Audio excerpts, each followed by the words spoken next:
Bonsoir et bienvenue sur NTD Actualité. Alors que la réforme des retraites du président Emmanuel Macron est vivement combattue par un nombre retentissant de Français, selon Bruno Palier, spécialiste en matière de retraite, la réforme aggraverait les inégalités professionnelles entre les hommes et les femmes. En effet, ces dernières partent généralement à la retraite plus tard que les hommes. Comme de nombreuses femmes, la carrière de Maryse Lopez a été interrompue par un congé de maternité de 6 mois et quelques années de travail à temps partiel pour s'occuper des enfants. À 50 ans, elle travaille comme infirmière à l'hôpital Tenon à Paris. Bien qu'elle puisse prendre sa retraite à 57 ans en vertu des règles en vigueur en raison de la pénibilité de son travail, elle ne toucherait que 850 € par mois si elle le faisait et devrait travailler jusqu'à 64 ans pour obtenir une pension qui lui permettrait de vivre décemment. Dans les hôpitaux, quand on dit qu'il y a la pénibilité du travail à faire reconnaître, oui, et pour les femmes c'est encore plus dur parce que certaines ont pris des temps partiels dans leur vie pour s'occuper de leurs enfants ou autre chose avec des carrières un peu hachées, donc elles se retrouvent avec certaines avec des retraites, des pensions qui vont être vraiment ridicules. Avec la réforme de Macron, elle craint de ne pouvoir prendre sa retraite que plus tard encore. Alors oui, ça pénalise encore plus les femmes parce qu'un allongement de cotisation de 2 ans de plus, ça veut dire qu'on va partir avec des retraites qui vont être encore plus faibles. En fait, alors qu'il y en a plein parmi nous à l'hôpital qui ont du mal à pouvoir continuer leur métier pendant longtemps parce que trop cassés, que ce soit les aides-soignantes, les infirmières, mais même dans certains services administratifs où il y a une pression pas possible. Le chercheur Bruno Palier, de l'université de Sciences Po, a déclaré que les femmes partent à la retraite plus tard que les hommes, leur cotisation de retraite étant interrompue ou réduite en raison des congés de maternité et du passage à des emplois à temps partiel, et que les réformes proposées ne compenseront pas suffisamment la période de travail plus longue nécessaire pour qu'elles atteignent une pension complète. Nous pouvons déjà constater que dans les catégories de pension, les femmes reçoivent moitié moins que les hommes avant la compensation, et les femmes doivent attendre plus longtemps pour demander leur pension. Elles partent donc effectivement 1 an plus tard que les hommes en France. Les données gouvernementales montrent que les pensions des femmes françaises sont inférieures de 40% à celles des hommes. Rachel Silvera, économiste et maître de conférences à l'université Paris-Nanterre, spécialisée dans les inégalités salariales, a déclaré que les emplois des femmes n'étaient pas suffisamment reconnus et valorisés. Dans le secteur des soins très féminins, les tensions émotionnelles, comme le fait d'être confronté à la mort ou à la souffrance des patients, ne sont pas prises en compte lors de l'évaluation des années de travail requises, avant de percevoir une pension complète. Les responsables de la défense réunis sur une base aérienne américaine en Allemagne se sont efforcés d'aplanir les divergences sur la question de savoir qui fournira des chars de combat à l'Ukraine. L'Allemagne a jusqu'à présent résisté à la pression croissante, poussant à fournir rapidement des chars Léopard 2 à Kiev, ou du moins pour permettre à d'autres pays comme la Pologne de les livrer à partir de leur propre stock. Le Kremlin a pour sa part déclaré que fournir des chars à l'Ukraine ne servirait à rien, car Kiev ne pourrait pas gagner sur le champ de bataille.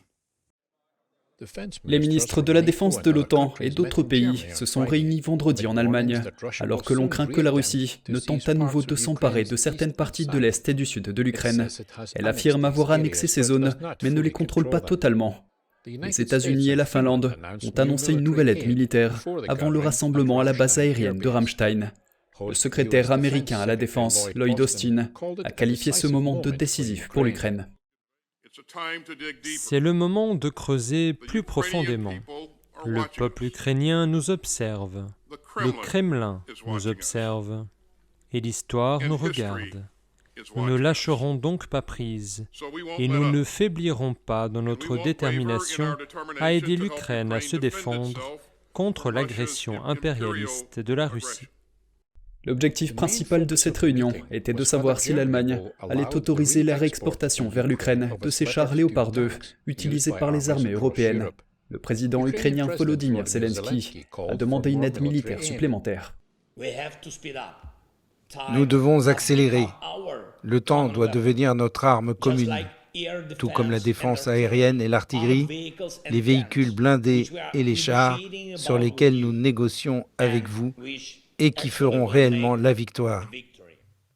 L'Allemagne a ensuite anéanti les espoirs de Kiev d'une décision rapide concernant les léopards. Son nouveau ministre de la Défense a déclaré que cette initiative nécessitait le feu vert de tous ses alliés. Nous n'hésitons pas vraiment, nous ne faisons que peser très soigneusement le pour et le contre. Il ne s'agit pas de livrer n'importe quoi à n'importe qui.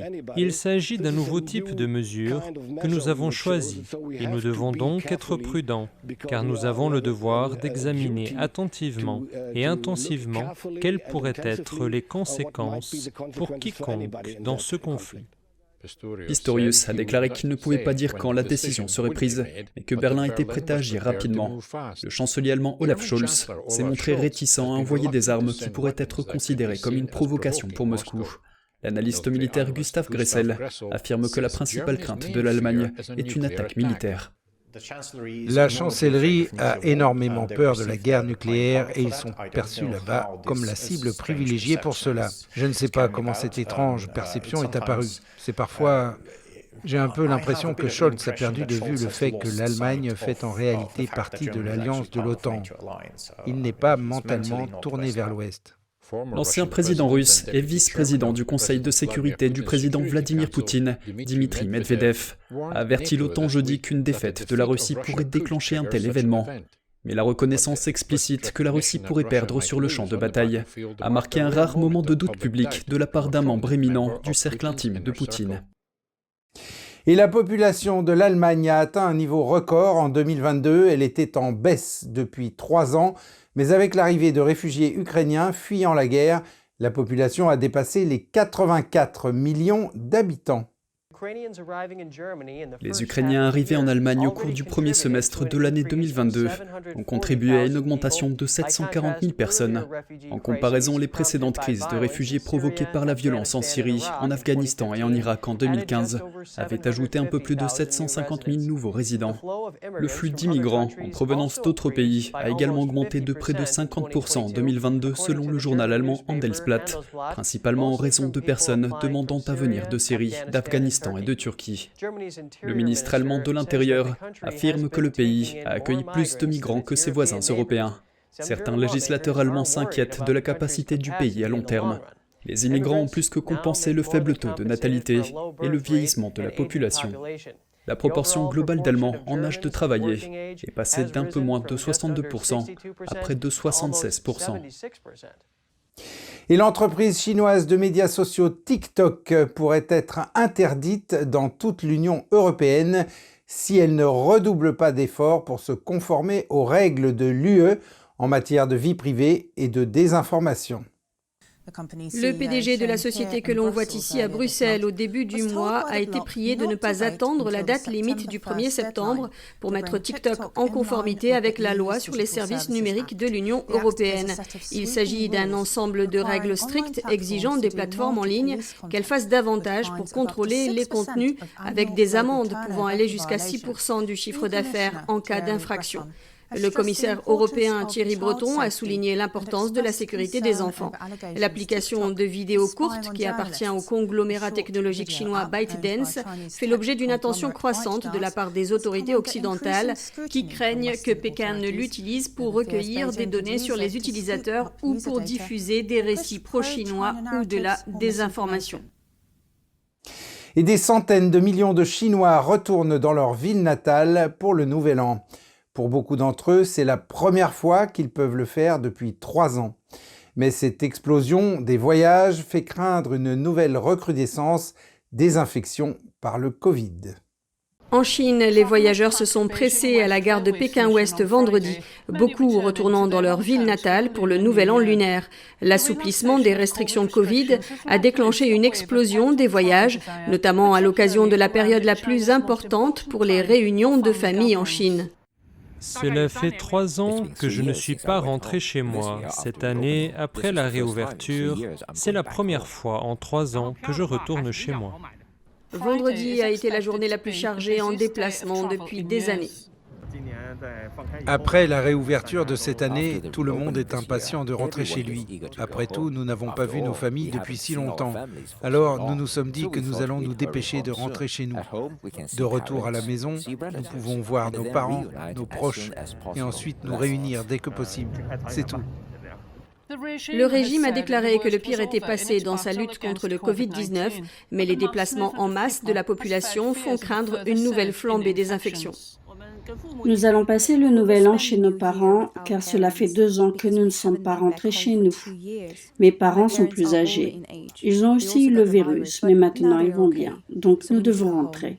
Selon l'OMS, la Chine a enregistré une forte hausse des hospitalisations liées au Covid au cours de la 2e semaine de janvier, la plus forte depuis le début de la pandémie.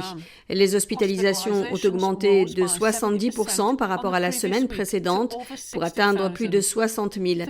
Le directeur du service des urgences d'un hôpital de Pékin a déclaré que son service avait reçu plus de 70 patients du Covid en une seule journée au début du mois. Depuis la mi-décembre, le nombre de patients que nous avons reçus en service des urgences a été multiplié par 2 ou 3. Toutefois, les chiffres de Pékin excluent les personnes décédées à domicile et certains médecins ont déclaré qu'ils étaient dissuadés d'inscrire le Covid sur les certificats de décès. Selon les experts de la santé, les chiffres officiels de la Chine ne reflètent probablement pas le véritable bilan. Les dépenses des pompes funèbres pourraient fournir des indications sur le véritable bilan des morts du Covid. Un salon funéraire de la ville de Shantou, dans le sud-est du pays, a récemment publié un appel d'offres pour l'achat d'urgence de 2 fours de crémation.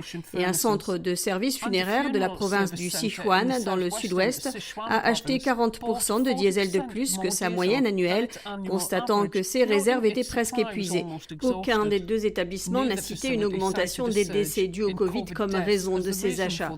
Des documents montrent que les dépenses des entreprises de pompes funèbres pour l'achat d'articles allant des housses mortuaires aux conteneurs frigorifiques ont augmenté par rapport à l'année précédente dans de nombreuses provinces, depuis que la Chine a brusquement mis fin à sa politique de zéro Covid début décembre.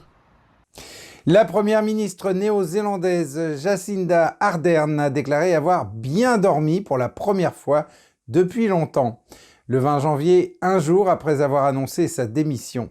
S'adressant aux médias pour la première fois depuis son annonce, elle a déclaré avoir été touchée par le soutien de la communauté internationale. Il y a toujours une flopée d'émotions, mais vous savez, je me sens triste. Mais aussi, j'ai un sentiment de soulagement. Je me sens aussi profondément humble par les réactions que j'ai reçues. Avoir ces messages de gratitude a vraiment été émouvant pour moi et pour ma famille. Je sais ce que ce travail exige et je sais que je n'ai plus assez dans le réservoir pour satisfaire à cette exigence. C'est aussi simple que ça. Cela a créé la surprise lorsque Jacinda Ardern, visiblement émue, est montée sur scène jeudi pour annoncer son intention de quitter le poste de première ministre de Nouvelle-Zélande. Elle a déclaré qu'elle ne se retirait pas parce que le travail était difficile, mais parce qu'elle estime que d'autres peuvent faire un meilleur travail. Chris Hipkins a été confirmé dimanche à la tête du Parti travailliste au pouvoir, avant son intronisation comme nouveau Premier ministre mercredi par la gouverneure générale du pays. Et donc aujourd'hui, j'annonce que je ne me représenterai pas aux élections et que mon mandat de Premier ministre prendra fin au plus tard le 7 février. Lors de sa première élection, Ardern avait fait grand bruit sur la scène mondiale en raison de son jeune âge et de son sexe, ce qui a donné lieu à l'expression la Jacinda Mania. Cela nous aidera à construire un avenir dont la Nouvelle-Zélande pourra être fière. Cette femme charismatique de 42 ans s'est attirée les louanges et l'admiration du monde entier pour ses réponses à la fusillade perpétrée par un suprémaciste blanc à Christchurch, à une éruption volcanique meurtrière et à sa gestion de la pandémie Covid-19. Un analyste a déclaré que l'annonce d'Ardern était une énorme surprise, car les sondages, même s'ils n'atteignent pas les sommets stratosphériques observés lors de l'élection de 2020, La classe toujours comme le Premier ministre préféré du pays. Le vice-premier ministre Grant Robertson, qui est également ministre des Finances, avait déclaré dans un communiqué qu'il ne chercherait pas à se présenter comme prochain leader du Parti des travaillistes. Ardern a également déclaré qu'elle avait promis à sa fille Neve, à laquelle elle a donné naissance pendant son mandat, qu'elle était impatiente d'être là lorsqu'elle commencerait à aller à l'école cette année. Et elle a annoncé à son partenaire de longue date, Clark Gayford, qu'il était temps qu'il se marie. J'ai eu le soutien de ma famille pour continuer. Ces 5 années et demie ont été les plus épanouissantes de ma vie, mais elles ont aussi comporté des défis. Je suis humaine, les politiciens sont humains. Nous donnons tout ce que nous pouvons pendant aussi longtemps que nous le pouvons, et puis c'est le moment. Et pour moi, c'est le moment.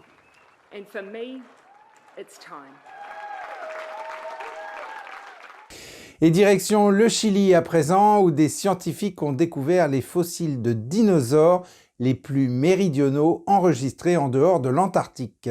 Ils comprennent des fossiles de mégaraptors et de dinosaures à plumes. Les mégaraptors étaient des dinosaures carnivores qui vivaient dans certaines régions d'Amérique du Sud au cours de la période du Crétacé, il y a environ 70 millions d'années. Ils dominaient la chaîne alimentaire de la région avant leur extinction massive. Les scientifiques ont trouvé leurs fossiles avec des tailles allant jusqu'à 10 mètres de long. Selon les chercheurs, ces découvertes pourraient aider à comprendre les liens entre l'Amérique du Sud, la Nouvelle-Zélande et l'Australie. Les scientifiques ont également découvert des restes inhabituels de dinosaures qui étaient probablement couverts de plumes. Et des paléontologues travaillant dans le centre de l'Inde ont fait une autre découverte rare concernant les dinosaures. Ils ont en effet mis la main sur une écloserie de dinosaures fossilisés avec 92 nids et 256 œufs. Ils appartiennent à des colonies de titanosaures géants, mangeurs de plantes, qui ont traversé ce qui est aujourd'hui l'Inde centrale il y a plus de 66 millions d'années. Les nids de dinosaures découverts sont remplis d'œufs de la taille d'une boule de bowling, mesurant entre 15 et 20 cm. Cette découverte révèle des détails intimes sur la vie de ces sauropodes colossaux au long cou. Elle suggère que les titanosaures n'étaient pas toujours les parents les plus attentifs. L'auteur principal de l'étude est paléontologue à l'université de Delhi. Il a déclaré « Comme les titanosaures étaient de taille énorme, des nids très rapprochés ne leur auraient pas permis de se rendre dans les nids pour manipuler et couver les enfants ou nourrir les petits, car les parents auraient marché sur les œufs et les auraient piétinés. » Le comportement de nidification partage des caractéristiques avec les oiseaux et les crocodiles d'aujourd'hui, comme le fait de pondre des œufs ensemble en colonie. Mais contrairement aux oiseaux et aux crocodiles qui couvent leurs œufs, l'auteur principal a déclaré que, d'après les caractéristiques des nids, les titanosaures ont probablement pondu leurs œufs puis laissé les bébés dinos se débrouiller seuls, bien que des données supplémentaires soient nécessaires pour en être sûr. Et c'est la fin de ce journal, merci de l'avoir suivi. On se retrouve demain à 20 h pour une nouvelle édition. D'ici là, je vous souhaite à toutes et à tous une excellente soirée sur NTD.